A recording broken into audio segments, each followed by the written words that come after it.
오늘 제6강에서는 19세기에 발생한 민주주의 자살 사례를 보겠습니다. 지난 강의에서는 미국 민주주의의 장수 비결이 무엇이고 그 비결이 담긴 헌법에 대해 설명했습니다. 미국에서 헌법이 만들어지던 때 유럽 대륙의 프랑스에서는 대혁명이 시작되고 있었습니다. 미국 헌법과 수정헌법 권리장전은 1789년 프랑스 인간과 시민의 권리선언, 일명 인권선언이라는 그 선언 및 그 후 제정되는 헌법들의 모델이 되었죠. 그런데 제퍼슨이 페이지 여백에 손글씨로 편집한 인권선언 초고가 남아있다고 합니다. 미국에서 있었던 미국 헌법 제정과 수정헌법 권리장전이 프랑스에 미친 영향을 보여주는 일화이죠. 이제 프랑스의 법관이었던 토크빌이 미국의 민주주의라는 책에서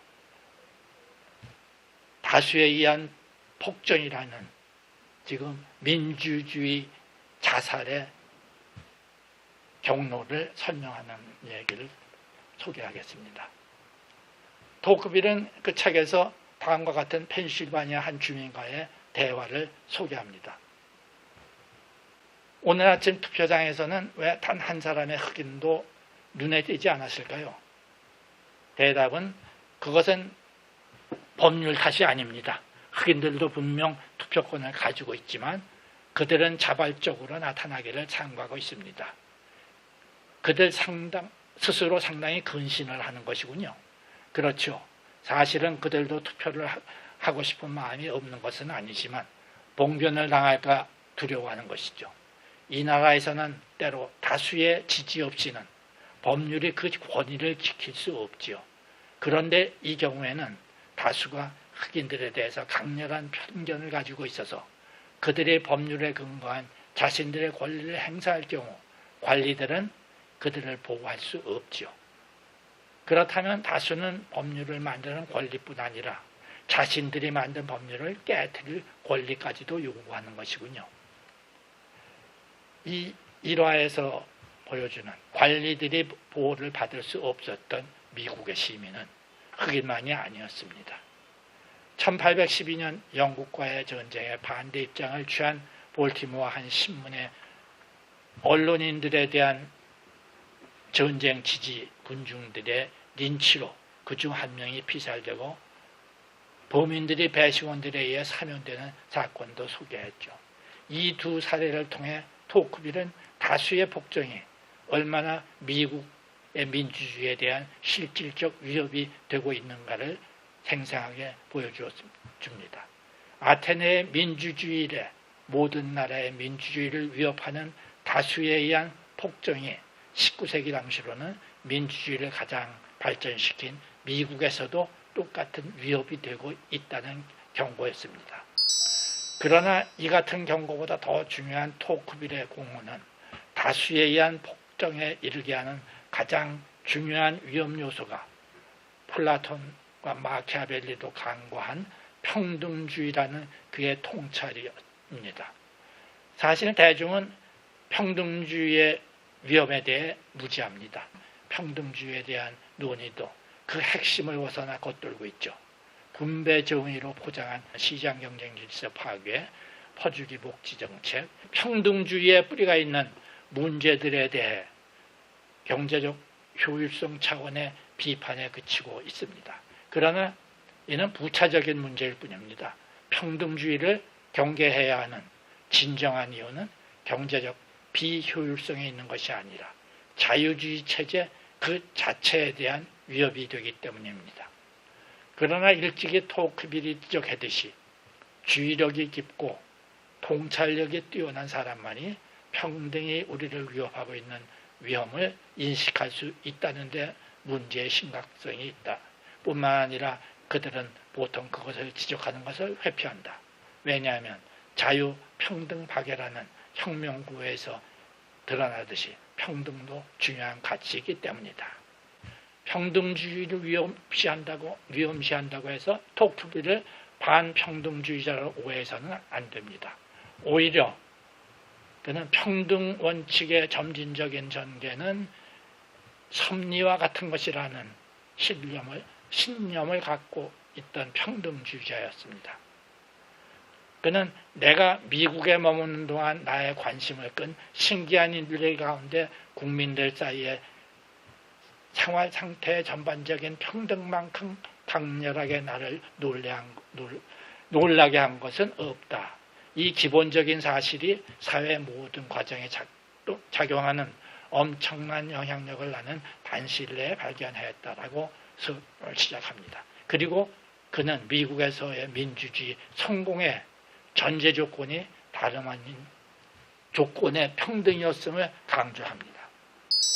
자유의 이름으로 이루어진 프랑스 혁명은 폭력과 피로 얼룩지고 군사 전제로 끝났습니다. 프랑스의 자유주의는 그 진로를 방해받았고 무괴도한 정렬에 휩쓸려서 그 길을 막는 것은 무엇이든 뒤집어 엎었고 파괴하지 않고 남긴 것은 모두 흔들어 놓았다라고 지적합니다. 반면 미국에서는 그 혁명을 아주 쉽고 간단하게 수행했다.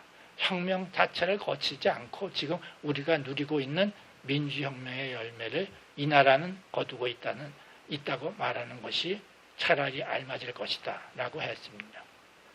왜 그러냐? 바로 이 질문에 답하기 위해 나는 미국을 연구했고 해답을 찾았다. 그는 프랑스 혁명에서의 자유주의 후퇴의 원인이 다름 아닌 혁명정신 평등에 내재되어 있다는 점을 간과했다는 것입니다. 나로서 무질서 상태는 민주시대에 두려워해야 할 첫 번째 해악이 못되고 가장 하찮은 해악에 불과하다고 생각한다.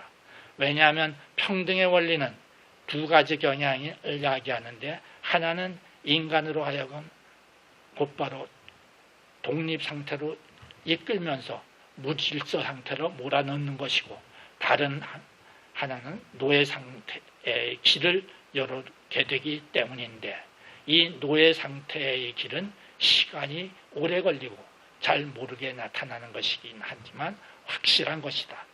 국민이 전자의 경향에 대해서는 잘 알고 이에 저항할 마음의 준비가 되어 있다.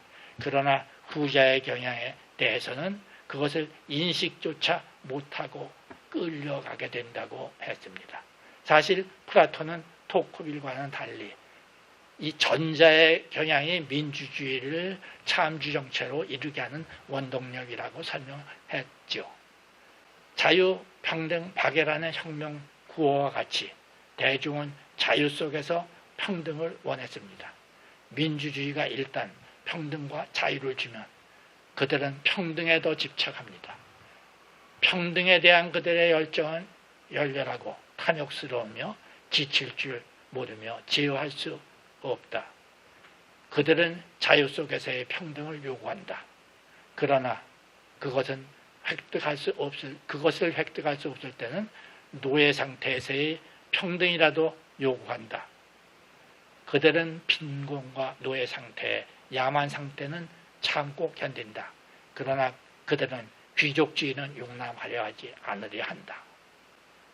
라고 했습니다. 이제 남은 수수는 이 같은 대중의 평등에 대한 열정을 이용할 정치인 독재자의 등장입니다. 독재자는 평등하기만 하다면 노예 상태도 마다않는 대중의 평등에 대한 열망을 자극하기만 하면 됩니다.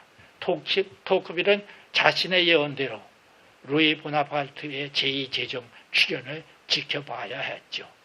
그러나 그의 예언은 20세기에도 러시아의 볼셰비키 혁명이나 히틀러의 국가사회주의에서 중국의 마오쩌둥 공산당에서 그리고 아르헨티나의 페론주의에서 계속 실현되어 왔습니다. 그리고 지금 21세기에도 계속되고 있습니다. 왜냐하면 자유민주주의에서 평등이 자유에 우선할 때 민주주의는 다수에 의한 폭정이를 처하게 된다는 180년 전 토크빌의 메시지는 지금도 유효하기 때문입니다.